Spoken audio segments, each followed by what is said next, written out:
Dans cette vidéo, nous allons parler du double screen ou du split screen. À quoi ça consiste? Ça consiste à mettre deux images distinctes dans un même cadre. Imaginez que j'ai cette image-ci, je la mets à gauche de l'écran et je vais mettre à droite une autre image, peut-être les inserts. Donc nous allons revenir sur cette vidéo. Nous allons mettre cet insert en double screen. Ce que nous allons commencer par faire, c'est d'imbriquer cette vidéo. Juste pour le rappel, il y a une piste sur laquelle j'ai caché ce qui a été écrit juste en bas. Donc là, je vais imbriquer tout ça dans un même métrage. Je vais là imbriquer. Je vais laisser le nom ici. Je peux manipuler ceci comme un seul bloc. Je vais vous montrer plusieurs méthodes du double screen.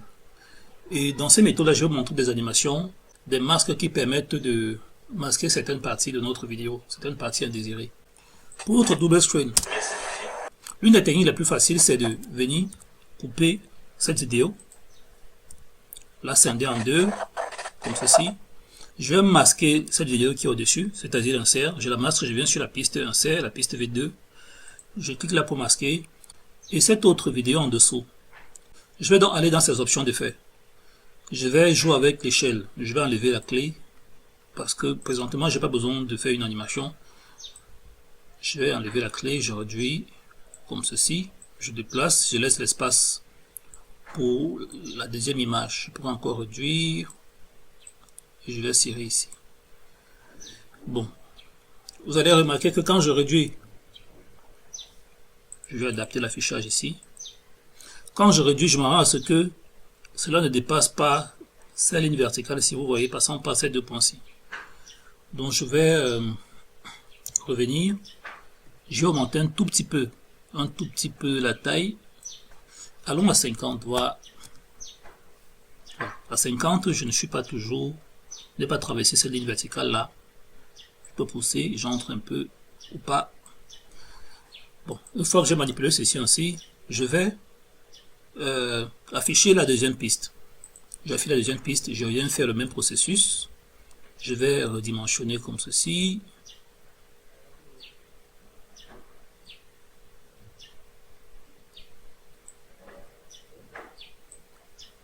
Je déplace là.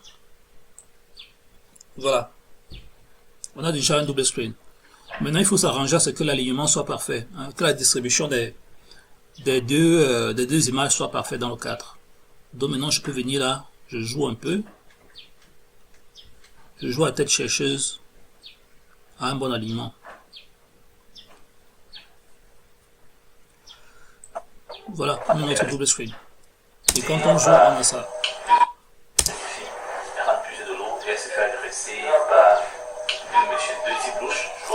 Et c'est aussi là une méthode pour insérer une image dans sa vidéo. C'est là une méthode. Vous voyez?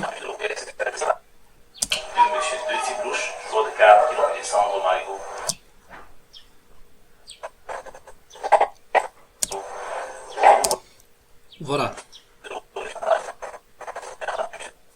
Et concernant l'échelle des différentes images, je peux jouer comme je veux. Si je voudrais que l'insert soit plus grand que l'image principale, je peux m'arranger à ce que ce soit plus grand. Qu'est-ce que je fais? Je viens ici, je dis OK, augmentons l'échelle. Je viens ici plutôt. Je viens ici, je dis augmentons l'échelle. Je remonte, là ça me paraît acceptable. Et je viens sur mon image principale de la piste V1, je diminue sa taille. Je diminue sa taille et je réajuste sa position. Je peux augmenter un tout petit peu pour que cette ligne-ci ne soit pas très épaisse. Parce que si elle est très épaisse, elle n'est pas belle à voir. Vous voyez? Là, je pense que ça peut passer. N'oubliez pas de toujours agrandir, faire le plein écran pour mieux voir ce sur quoi vous travaillez. Là, cette ligne est acceptable. Ce n'est pas très épais, ce n'est pas non plus très petit. Donc, on a ça. Je peux enlever ceci.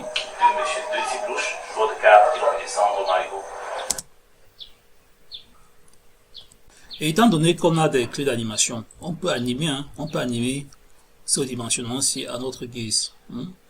Allons-y voir. Nous allons animer. Nous allons arranger à ce que cet arrangement-ci qui de là à plus grand. C'est-à-dire, ceci va s'agrandir, l'autre va diminuer, suivant une certaine animation. Donc, je vais faire une animation de clé. Je vais venir ici. Je vais marquer deux points où on se fait mon animation. Je crée le premier point là, en appuyant sur M. Je bouge de quelques frames. 1, 2, 3 frames, 3, 4 si je veux. 4 frames. Je mets un deuxième marqueur. Ce que je fais, c'est que je clique sur l'image de ma piste principale, piste 1. Je vais donc jouer avec les clés de position. Bon, cette clé de position a déjà été créée. Je peux ajouter une autre. Ce n'est pas obligé parce que la valeur de cette clé-ci est égale à la valeur de cette autre clé. Je peux supprimer celle-ci.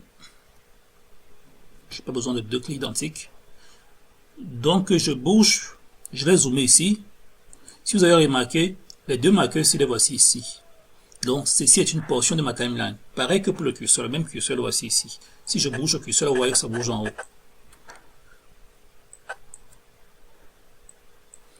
Donc, je vais créer, comme j'ai créé là, ces clés-ci, position et échelle. Je vais donc créer une deuxième clé en zoomant. Mon image là, je zoome. Et je vais jouer aussi avec la position. Je déplace la vidéo. Je la déplace là. Et je vais, sur mon image d'insert, créer aussi des clés de position. Je vais rentrer sur le deuxième marqueur là. Vous voyez déjà à quoi c'est les marqueurs. Les marqueurs permettent de se repérer vraiment dans l'espace. Pour ne pas s'embrouiller avec la position en fait. Parce qu'un léger décalage, si vous ratez même d'un frame votre positionnement, vous gâtez toute l'animation. C'est plus la même chose. Quand je regarde de près, je remarque qu'il y a une animation. Il y a une clé qui avait été créée. Donc ce que je vais faire, c'est... Je vais dupliquer... C'est une clé de position, hein, vous voyez que ça bouge là. Je vais dupliquer cette clé-ci pour que la position soit constante durant toute ma vidéo. Voilà, j'ai dupliqué cette clé, j'ai copié. Je suis allé coller au début de ma vidéo. Par rapport à l'échelle, pas besoin. J'ai collé là et on a cette constante. Vous voyez que là, ça ne bouge plus. Donc, allons maintenant sur mon image d'insert. Je zoome là pour mieux voir ce sur quoi je travaille. Je crée mes clés de transformation, échelle et position. Je déplace. N'oubliez pas qu'on joue là, on travaille là sur les inserts, l'image d'insert. Je déplace là. Je déplace là et je redimensionne l'échelle. Je redimensionne l'échelle.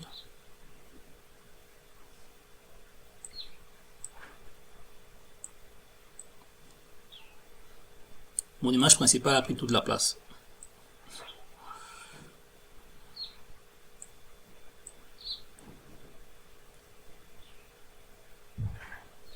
C'est pas grave. Donc voilà. Qu'est-ce qu'on a? On a ceci. Vous voyez? Cette autre image se réduit pour laisser de la place à celle-ci. Voilà. Je peux animer les clés de position. Je peux rendre ça plus soft.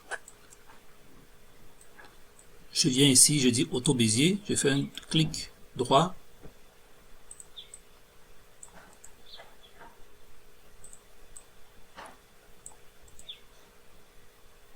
Je vais sur Bézier auto. Je clique. Je fais pareil là. Sinon, on aura un souci. Je fais pareil ici. Voyons voir ce que ça donne. C'est pas très visible, mais c'est moins dur que tout à l'heure. Vous voyez, c'est moins agressif que tout à l'heure. Il y a comme un léger slow motion. Si vous avez besoin que cette image-ci soit en dessous de cette autre image, qu'elle soit un peu rognée, que celle-ci entre un peu dans cette image, que l'image d'insert entre un peu dans celle-ci, qu'est-ce que je fais? Je vais cliquer sur l'image d'insert. Je viens créer des clés ici, position et échelle. Je déplace d'un seul frame. Zoomons d'abord. Je zoome. Je déplace d'un seul frame. Vous voyez que le zoom là est total. Donc, quand je manipule, je fais attention. Vous voyez, c'est un frame. Je me suis rassuré que c'est un frame. Je peux maintenant manipuler. Pourquoi se rassurer que ce soit un seul frame? Parce que si c'est 2 frames, il y aura une animation. Si je déplace trop et que je fais une manipulation là, il y aura une animation dans cet intervalle-ci. Vous voyez? Et c'est pas forcément ce que je désire. Donc, le mieux, c'est de jouer tricher avec un seul frame. Je viens donc ici, j'agrandis un peu l'échelle, comme ça. Je déplace, j'entre un peu. Comme ceci, c'est pas très beau. C'est pas très beau. Ce que moi je préfère, c'est qu'il y ait un noir tout autour, qu'il y ait un noir aussi ici. Voilà. Maintenant, le petit défaut qu'on a avec cette image, c'est cette bande noire qui est mise par défaut. C'est sans doute un problème de rendu.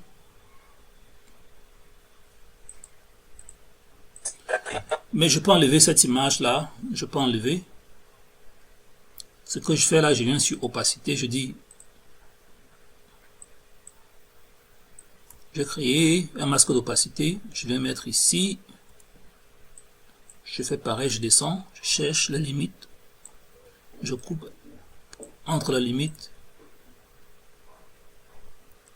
Je coupe entre le blanc et le noir, bien sûr. Maintenant, je fais pareil ici. Je sélectionne et je déplace. Je maintiens mon bouton Shift enfoncé en déplacer. Maintenant, je m'arrange à ce que le contour soit de 0 parce que voilà, ça crée un léger dégradé. C'est le contour progressif. Voilà, j'ai quelque chose de plus net. Qu'est-ce que je vais faire? C'est maintenant ici, vous allez comprendre l'utilité des masques noirs. J'ai décalé, vous voyez, décalé l'insert d'une piste. Au milieu des 2 pistes-ci, je vais mettre un calque noir. Je vais donc ici, je choisis vidéo noire, je valide. Je porte cette vidéo, je viens de déposer ici, je vais redimensionner. Je n'ai même pas besoin de redimensionner, ça va prendre beaucoup de temps pour rien. Je vais venir créer encore de nouveau un masque. Quand je crée un masque, je définis l'épaisseur de ma marche. Je fais comme ceci, je déplace.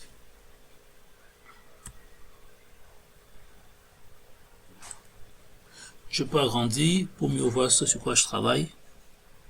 Je remarque qu'il y a un décalage.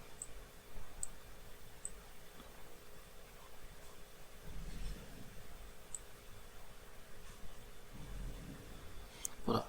Après, je sélectionne aussi ici, en faisant cliquer glisser, je déplace comme ceci. N'oublions pas d'enlever le dégradé, le contour progressif, en venant réduire ici à 0. Et on a ça. Vous voyez qu'on a déjà cette jolie image-ci qui rend la chose plus belle. Donc maintenant, venons ajuster la position de notre masque. Bon, corrigeons ce problème d'animation aussi.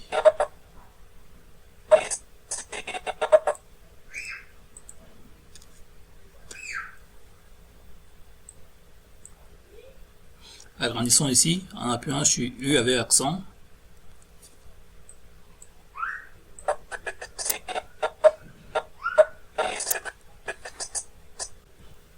On a remplacé ces clés-ci par cette autre, de telle sorte que on quitte directement du petit screen, gros screen pour petit screen avec ce petit détail qu'on a monté tout à l'heure. Si vous ne comprenez pas, c'est pas grave, vous allez voir.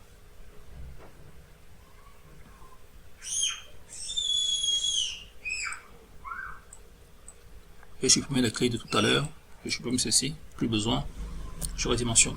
Ce qui fait que quand, voilà, on a ceci exactement. Maintenant vous comprenez.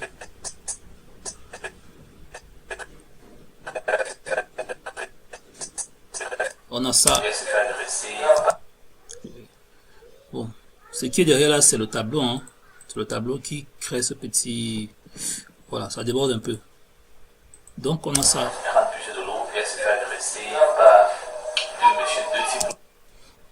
Donc toujours avec les masques, vous pouvez faire plein de choses, plein de choses, vraiment beaucoup de choses. On peut aussi redimensionner ce cadre-ci de cette image principale. Qu'est-ce que je fais? Je peux créer un masque. Je vais créer un masque, je vais remettre directement ici à 0.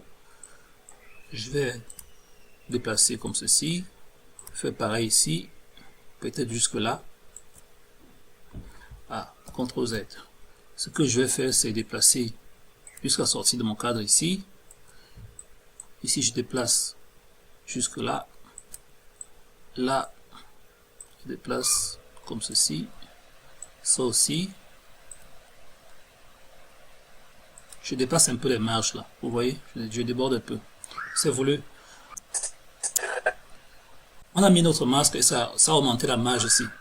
On ne voudrait pas que ce soit ainsi. Ce qu'on va faire, c'est quoi? Je vais venir créer des clés sur mon masque. Je vais dire que bon. Ici, à la position finale, je crée une clé de tracé. Tracé de masque, j'appuie là. Maintenant, quand je me déplace comme ceci, je vais animer encore mon masque. Je vais recadrer de telle sorte que ceci disparaisse. Que la marge ne soit pas aussi grande. Donc, je peux prolonger mon masque jusqu'à déborder les limites, les frontières de mon image. Et on aura ceci. On aura ce cadre parfait qui va sumer pour ce cadre-ci.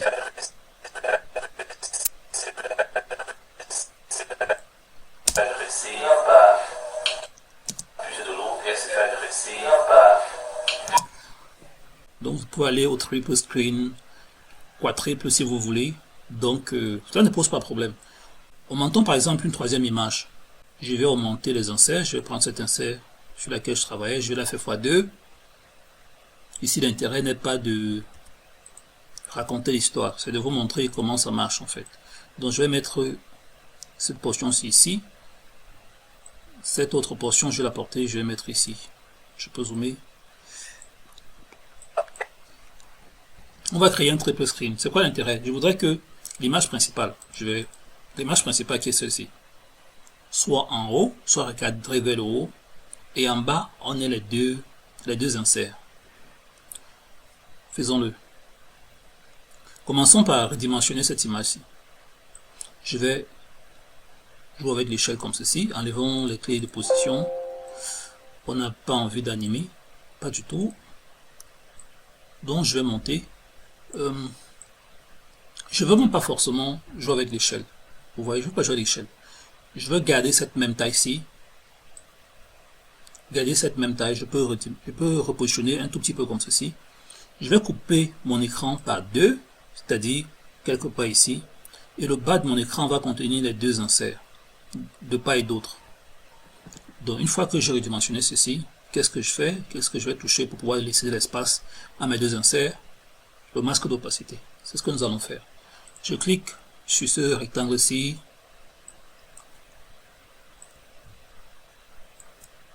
Et je redimensionne.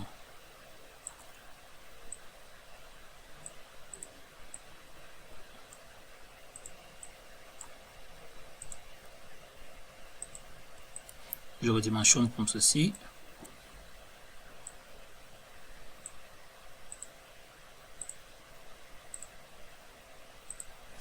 Je vais réadapter mon affichage pour pouvoir mieux manipuler ma vidéo. Donc, je peux descendre jusqu'ici. Voilà. Je ne suis pas très loin de la ligne qui passe par le centre de notre écran. Maintenant, qu'est-ce que je fais? Je vais ici et je redimensionne mes inserts. Prenons cet insert ici d'abord. Je vais là, je redimensionne et je vais repositionner. Le redimensionnement ne se fait pas seulement sur la fenêtre option de fin. Hein. Vous pouvez cliquer sur trajectoire pour activer cette image-ci et après venir la redimensionner ici. Mais le problème après, c'est qu'il y a un problème de précision. Vous voyez, ce n'est pas très précis. Donc, si vous vous amusez, vous allez perdre en précision. Je remarque ici déjà que notre image est très grande dû aux deux bandes noires. Ce que je vais faire, c'est que je vais augmenter un peu. Je vais augmenter un peu. Comme ceci. Bon, et je vais changer l'ordre de mes calques. Vu que ce calque-ci au-dessus de cet autre calque, ça va cacher, vous voyez, ça cache là l'image principale. Ce que je fais, c'est que je vais mettre l'image principale au-dessus de tous ces autres calques-là.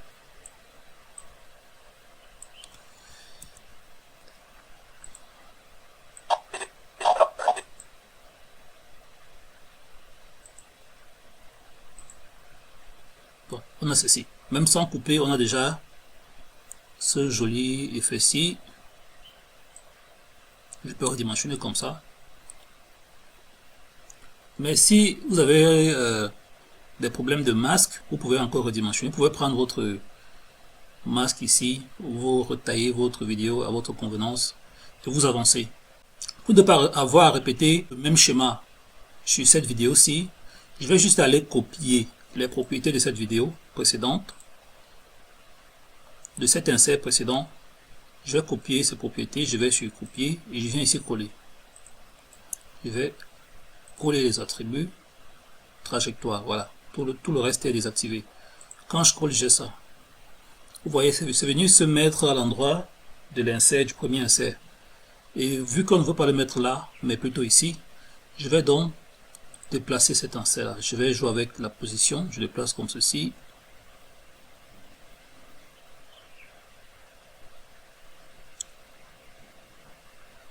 Je peux mettre ici. Là, j'étais là. J'avais dépassé cette ligne médiane-ci. C'est pas bon. Ça veut dire que c'est pas bien centré. Donc, ce que je fais, c'est que je déplace et je dépasse un tout petit peu cette ligne-là. Et je viens ajuster le premier insert. Pour qu'il se rapproche aussi et qu'on ait quelque chose qui s'adapte à l'autre.